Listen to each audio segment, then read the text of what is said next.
ಇನ್ನು ಇದೇ ಸಂದರ್ಭದಲ್ಲಿ ಜಿಸಿ ಚಂದ್ರಶೇಖರ್ ವಿರುದ್ಧ ಕೂಡ ರಾಜಣ್ಣ ಕೆಂಡಾಮಂಡರಾದರು. ಅವರ ಶಕ್ತಿ ಏನಿದೆ, ನನ್ನ ಬಗ್ಗೆ ಮಾತನಾಡೋಕೆ ಏನಿಲ್ಲ ಅಂತ ಜಿಸಿ ಚಂದ್ರಶೇಖರ್ ವಿರುದ್ಧ ಕೂಡ ಗರಂ ಆದರು. ಅವರ ಶಕ್ತಿ ಏನಿದೆ, ನನ್ನ ಬಗ್ಗೆ ಮಾತನಾಡೋಕೆ ಏನಿಲ್ಲ, ನಾನು ಮಹಾಭಾರತ ರಾಮಾಯಣ ಕೇಳೋನು ಅಲ್ಲ, ಯಾವ ಶಿಶುಪಾಲನೋ ಯಾವ ಕೃಷ್ಣನೋ ಅಂತ ರಾಜಣ್ಣ ಹೇಳಿದ್ರು. ಹಾಗಾದ್ರೆ ಜಿಸಿ ಚಂದ್ರಶೇಖರ್ ಹೇಳಿದ್ದೇನೋ, ಅದಕ್ಕೆ ರಾಜಣ್ಣ ಅವರ ರಿಯಾಕ್ಷನ್ ಹೇಗಿತ್ತು ಬನ್ನಿ ನೋಡೋಣ. ರಾಜಣ್ಣ ಆಗಲಿ ಅಥವಾ ನಾನಾಗಲಿ ಕ್ವಶನ್ ಮಾಡೋದಕ್ಕೆ ನಾವು ಯಾರೂ ಅಲ್ಲ. ಆ ಕ್ವಶನ್ನ ಮಾಡಂಗಿದ್ರೆ ಅದನ್ನು ಹೈಕಮಾಂಡ್ ಅದರ ಹೋಗಿ ಒಳಗಡೆ ಹೋಗಿ ಮಾತಾಡಬೇಕೇ ಹೊರತು ಇವನ್ ರಾಜಣ್ಣ ಆಗಲಿ ಅಥವಾ ನಾನಾಗಲಿ ಇಬ್ಬರಿಗೆ ಒಂದೇ ಹುದ್ದೆ ಯಾಕೆ ಎರಡು ಹುದ್ದೆ ಅಂತ ಬಹಿರಂಗವಾಗಿ ಮಾತಾಡಿದ್ರೆ ಅದನ್ನು ಪುಸ್ತಕ ಶಿಸ್ತಿನ ಉಲ್ಲಂಘನೆ ಮಾಡ್ದಂಗಾಗತ್ತೆ. ಅದನ್ನು ಯಾರೂ ಮಾಡೋಂಗಿಲ್ಲ. ಅದನ್ನು ಯಾವ ಅಧಿಕಾರ ಕೊಡ್ತಾರೋ ಬಿಡ್ತಾರೋ ನಮ್ಮ ಹೈಕಮಾಂಡಿಗೆ ಸೇರಿದ್ದು, ಅಲ್ಲಿ ಏನೇನು ತೀರ್ಮಾನ ಆಗಿರುತ್ತೆ ಅದರ ಪ್ರಕಾರ ನಡೀತಾ ಇರ್ತದೆ. ಅದರಿಂದ ದಯವಿಟ್ಟು ನಾನು ಹೇಳ್ತಾ ಇದ್ದೀನಿ, ನೀವು ರಾಜಣ್ಣ ಹಂಗಂತ ಹೇಳಿದ್ದಾರೆ, ಚಂದ್ರಶೇಖರ್ ಹಿಂಗಂತ ಹೇಳಿದ್ದಾರೆ, ಅದು ಇಂಪಾರ್ಟೆಂಟ್ ಆಗಲ್ಲ. ಹೈಕಮಾಂಡ್ ನಿರ್ಧಾರನೇ ಅಂತಿಮವೇ ಹೊರತು ನನ್ನ ಅಥವಾ ರಾಜಣ್ಣನ ನಿರ್ಧಾರಗಳು ಅಥವಾ ನಮ್ಮ ಹೇಳಿಕೆಗಳು ಇಂದ ಅದನ್ನ ಯಾರನ್ನೂ ಅದನ್ನ ಸೀರಿಯಸ್ ತಗೊಳ್ಳೋ ಅವಶ್ಯಕತೆ ಯಾವತ್ತೂ ಬರಲ್ಲ. ಜಿಸಿ ಚಂದ್ರಶೇಖರ್ ಮಾತಿಗೆ ಯಾಕಪ್ಪ ಅಷ್ಟೊಂದು ನೀವು ಮಹತ್ವ ಕೊಡ್ತೀರಿ? ಕಾರ್ಯಾಧ್ಯಕ್ಷರಲ್ಲ ಸರ್? ಹೌದಾ, ಕೆಪಿಸಿಸಿ ಕಾರ್ಯಾಧ್ಯಕ್ಷರಲ್ಲ? ಆಗ್ಬೋದು, ಆಗಲಿ. ಏನಂತೆ ಕಾರ್ಯಾಧ್ಯಕ್ಷರನ್ನು ಡಬಲ್ ಕೊಂಬಿಟ್ಟಿದವ. Is also one among the workers of the party. ಇವೆಲ್ಲ ಈ ಪುರಾಣಗಳು, ಇವೆಲ್ಲ ಗ್ರಂಥಗಳಿದ್ದಾವಲ್ಲ, ಇವೆಲ್ಲ ಸುಮ್ಮನೆ ಸೃಷ್ಟಿ ಅಷ್ಟೇ. ಅದರಲ್ಲಿ ಈಗ ಬೆಳಿಗ್ಗೆ ಯಾವುದರಲ್ಲಿ ಇದನ್ನು ಓದ್ತಾ ಇದ್ದೆ, ಯಾವುದೋ ಒಂದು ಬೆಳಿಗ್ಗೆ 5,000 ವರ್ಷ ಬದುಕಿದ್ದ ನಾರದ ಅಂತ ಒಂದು ಪುರಾಣದಲ್ಲಿ 5 ಕೋಟಿ ವರ್ಷ, 5,000 ಅಲ್ಲ 5 ಕೋಟಿ ವರ್ಷ ಬದುಕಿದ್ದ ಅವನು ಅಂತೇಳಿ ಬರ್ಕತ್ತಾರೆ. ಸಾಧ್ಯ ಆಗ್ತದ ಊಹೆ ಯಾರಿಗಾರ ಆಗಲಿ? ಈ ಬೆಳಿಗ್ಗೆ ನೋಡ್ತಾ ಇದ್ದೆ ಅದನ್ನು.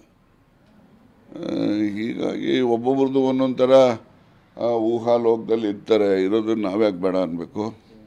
ನೋಡಿ, ಅವರೆಲ್ಲ they are all liability to the party. I tell you. ಹಿಂದೆ ಕಾರ್ಪೊರೇಷನ್ ಸೀಟ್ ತೊಗೊಂಡು ಎಷ್ಟು ಓಟ್ ತೊಗೊಂಡಿದ್ದೀರಿ? ಅವ್ರ ಶಕ್ತಿ ಏನಿದೆ ರೀ?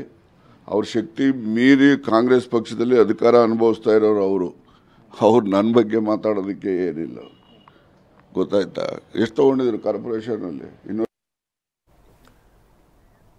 ಟಿವಿ9 ಜೊತೆ ಸಚಿವ ಕೆ.ಎನ್. ರಾಜಣ್ಣ ಎಕ್ಸ್ಕ್ಲೂಸಿವ್ ಆಗಿ ಮಾತನಾಡಿದ್ರು. ಏನೇನು ಹೇಳಿದ್ರು ಬನ್ನಿ ನೋಡೋಣ. ಈಗಾಗಲೇ ಹಿರಿಯ ಸಚಿವರಂತ ಕೆ.ಎನ್. ರಾಜಣ್ಣ ಅವರು ನಮ್ಮ ಜೊತೆ ಬಂದು ನೇರವಾಗಿ ಅವ್ರನ್ನ ಮಾತಾಡಿಸ್ತಾ ಹೋಗ್ತೀನಿ. ಸರ್, ಈಗ ಮುಖ್ಯಮಂತ್ರಿ ಪೂರ್ಣಾವಧಿ ಮುಂದಿನ ಮುಖ್ಯಮಂತ್ರಿಯಾಗಿ ಸಿದ್ದರಾಮಯ್ಯ ಇರಬೇಕು ಅನ್ನೋ ವಿಚಾರಕ್ಕೆ ಡಿ ಕೆ ಶಿವಕುಮಾರ್ ಅವರು ಒಂದು ಹೇಳಿಕೆಯನ್ನು ಕೊಟ್ಟಿದ್ದಾರೆ.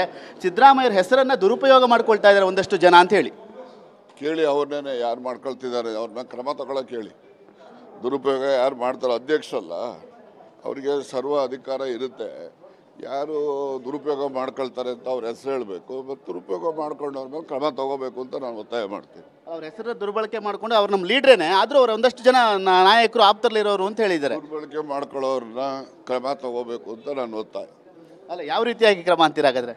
ಅದು ಅವ್ರಿಗೆ ಸೇರಿದ್ದು, ಏನು ಬೇಕಾದರೂ ಮಾಡ್ಬೋದು. ಈಗ ಮುಂದಿನ 5 ವರ್ಷನೂ ಕೂಡ ಮುಂದಿನ ಚುನಾವಣೆಗೂ ಬೇಕು ಅನ್ನೋ ಒಂದು ಹೇಳಿಕೆ ಇದೆ ಸರ್. ಹೇಳಿಕೆ ಇದೆ, ತಪ್ಪೇನಿದೆ ಅದರಲ್ಲಿ? ಆ ಹೇಳಿಕೆಗೆ ನನ್ನದು ಸಹಮತನೂ ಕೂಡ ಇದೆ. ವ್ಯಕ್ತಿ ಪೂಜೆ ಮುಖ್ಯ ಅಲ್ಲ, ಪಕ್ಷ ಪೂಜೆ ಮುಖ್ಯ. ಸಿದ್ದರಾಮಯ್ಯವ್ರನ್ನ ಮುಖ್ಯಮಂತ್ರಿ ಮಾಡಿದ್ದು ಕಾಂಗ್ರೆಸ್ ಪಕ್ಷ ಅಂತ ಹೇಳಿದ್ದಾರೆ. ಅವರ CM ಇದ್ದಾರೆ. ಈಗ ಯಾರ್ಯಾರು ಏನೇನು ಎಲ್ಲ ಅವ್ರವ್ರ ಅನುಕೂಲಕ್ಕೆ ತಕ್ಕಂತೆ ಮಾತಾಡ್ಕೊಂಡು ಬರೋದು ರಾಜಕಾರಣದಲ್ಲಿ ಇದೆ. ಬಂದರೆ ಸಾಹೇಬ್ರು ಇದೆ. ನಾನು ಇನ್ನೊಂದು ಸರಿ ಸಿಗ್ತೀನಿ, ಬನ್ನಿ ಮಾತಾಡ್ತೀನಿ ಸಾಹೇಬ್ರಿ. ಇಲ್ಲೂ ಹೋಗ್ಬೇಕು. ಇದಿಷ್ಟು ಸಚಿವರಂತ ಕೆ.ಎನ್. ರಾಜಣ್ಣ ಅವರ ಮಾತು. ಯಾರ್ಯಾರು ಅಧಿಕಾರ ದುರುಪಯೋಗ ಪಡ್ಕೊಂಡಿದ್ದಾರೆ ಅವರ ವಿರುದ್ಧವನ್ನು ಕ್ರಮವನ್ನು ತೆಗೆದುಕೊಳ್ಳಿ ಅನ್ನೋ ಮಾತನ್ನು ಕೂಡ ಕೆ.ಎನ್. ರಾಜಣ್ಣ ಅವರು ಹೇಳ್ತಾ ಇರೋದು. ಕ್ಯಾಮ್ರಾಮನ್ ಸೈಯದ್ ಜೊತೆ ಸುನಿಲ್, ಟಿವಿ9 ಬೆಂಗಳೂರು.